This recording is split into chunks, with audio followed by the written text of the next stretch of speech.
A seleção brasileira é a seleção mais vitoriosa do mundo, conquistou 5 Copas e a terceira delas foi conquistada em 1970 na Copa do Mundo disputada no México. E hoje eu vou trazer para você algumas curiosidades dessa seleção.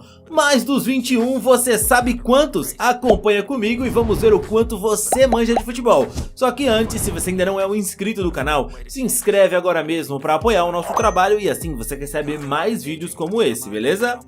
Curiosidades sobre a seleção campeã do Tri em 1970. A Copa do Mundo de 1970 foi a primeira Copa do Mundo que teve transmissão ao vivo em televisão para o Brasil. Logicamente que a TV era cara e assim poucos podiam tê-la em casa.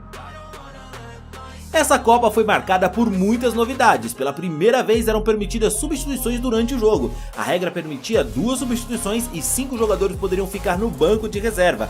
Foi também as estreias do cartão vermelho e amarelo, criação do ex-árbitro inglês Ken Aston, que era então presidente da comissão de arbitragem da FIFA. E foi também criada a primeira bola justamente por uma Copa, nascia a Telstar da Adidas, com 32 gomos, sendo 12 pentagonais na cor preta e 30 hexagonais em cor branca. Além, claro, do famoso álbum de figurinhas da Panini, que surgia nessa Copa. E você, já teve algum álbum? Dá até pra sentir o cheirinho de infância nessa história. O Brasil disputou as eliminatórias de 6 a 31 de agosto de 1969 e acredite se quiser, 6 vitórias, nenhuma derrota, 23 gols a favor, média de 3,8 gols por jogo e 2 gols contra apenas a seleção sofreu. Foi a primeira e única vez que uma seleção venceu todos os jogos das eliminatórias no planeta. Spoiler, venceu também todas as partidas do Mundial com mais 6 vitórias, 19 gols pró, média de 3,17 gols por jogo e só tomou 7 gols. Anotou a placa, meu irmão? João Saldanha era o treinador da seleção brasileira, mas fatores esportivos, pessoais, políticos e temperamentais culminaram com a saída do Saldanha, e foi assim que Zagallo, o velho lobo, assumiu a seleção. Mesmo demitido do cargo de treinador, João Saldanha não guardou mágoa e esteve no México como comentarista de TV e colunista do jornal O Globo. 4 jogadores vestiram a camisa 10 em seus clubes. Sim, a seleção era recheada de craques. Gerson era o 10 do São Paulo, Jairzinho do Botafogo, Pelé do Santos e Rivelino do Corinthians. Tostão, ao contrário do que muitos dizem, não era o 10 do Cruzeiro. Ele vestia a 8 e a 10 era do Dirceu Lopes, mas o Tostão chegou a vestir a 10 da seleção quando o Pelé não estava em campo. Por isso não é totalmente errado dizer que a seleção tinha 5 camisas 10. A seleção brasileira teve 3 preparadores físicos na comissão técnica da Copa do Mundo de 70. Admildo Chirol foi o único que depois não voltou ao Mundial como comandante da seleção canarinha. Já Carlos Alberto Parreira ocupou o posto em 94, sendo campeão, e em 2006 também ele esteve na frente da Copa. E Cláudio Coutinho foi o treinador em 78, mas ele não ganhou o troféu como treinador.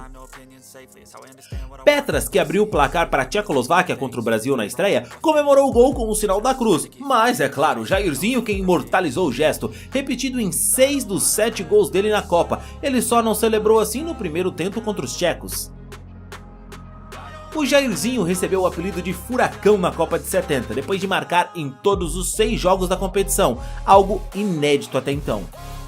Outro que recebeu um apelido graças às suas grandes atuações foi o Rivelino. Os mexicanos apelidaram o Riva de Patada Atômica, depois do golaço de falta que ele fez contra a Tchecoslováquia.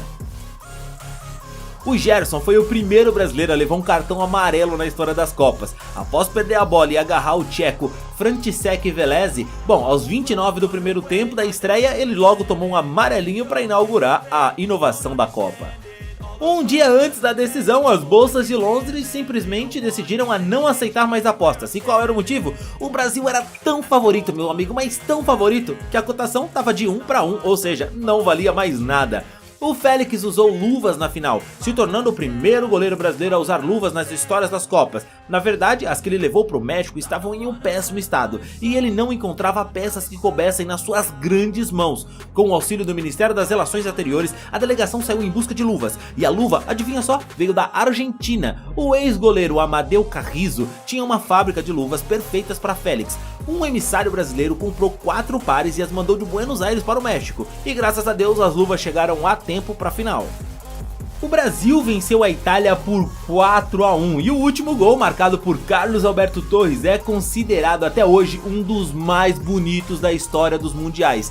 Dos 11 jogadores brasileiros, 9 participaram da jogada, até o chute do Capita, que fechou com chave de ouro a campanha impecável da seleção.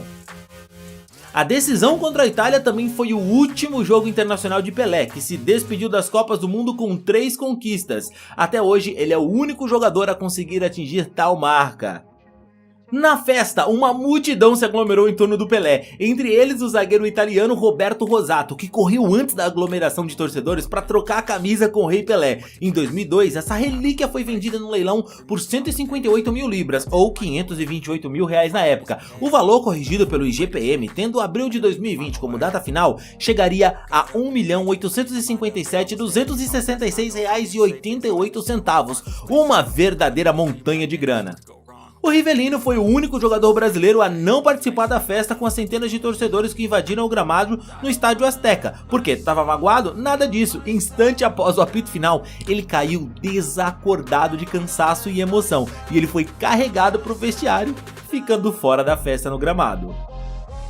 Poucos sabem, mas Pelé usou 2 camisas nessa final de Copa do Mundo, e a do primeiro tempo foi dada pelo rei pro Zagallo como presente, que guardou ela em sua coleção.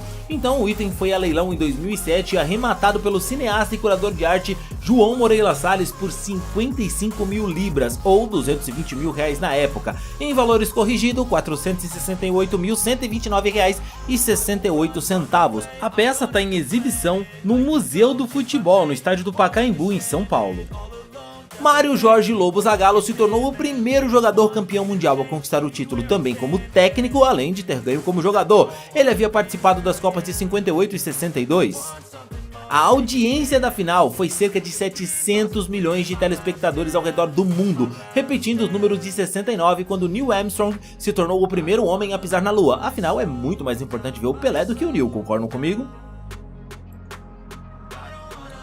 O tricampeonato marcou a última vez que uma seleção ergueu a taça Jules Rimet, conquistada de maneira definitiva pelo Brasil. Em 1983, o troféu foi roubado infelizmente do prédio da CPF. Desconfiam que tenha sido um argentino. Essa seleção é considerada a melhor seleção de todos os tempos por muitos fãs do esporte. Mas e você, sabia de todas essas curiosidades? Curtiu esse formato de vídeo? Devemos fazer também sobre o seu time e outras seleções? Deixa aqui nos comentários a sua opinião e não esquece, claro, do like no vídeo. Eu fico por aqui, a gente se vê na próxima história, valeu e tchau, tchau.